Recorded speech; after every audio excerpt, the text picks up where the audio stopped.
Recording studio लक्ष्मीया बाजार। जय हो भोलेनाथ। बोला बोला देवघर वाले बाबा की। डीजे उमेश सुखीपुर बाजार। सावन एलै रे डीजे मंगेबै रे करबै खूबे धूमधाम। कामर सजाइ लेबै जलवा उठाइ लेबै मिलके जेबै बाबा धाम। हाँ सावन एलै रे डीजे मंगेबै रे करबै खूबे धूमधाम।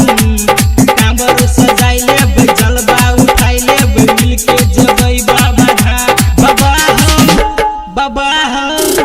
बाबा हो जल चढ़ैब हम रात भर चिलम में मारब दम।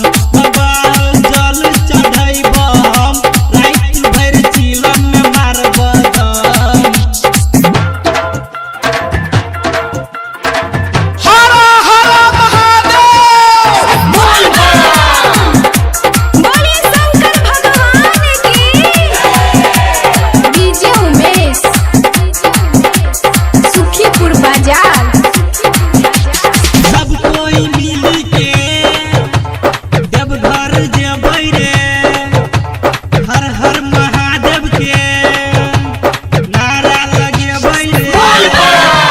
सब कोई मिल के देवघर जेबै रे हर हर महादेव के नारा लगेबै रे।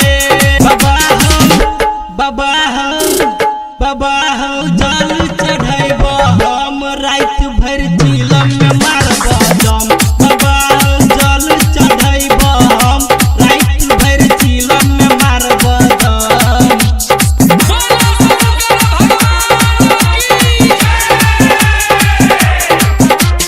डीजे उमेश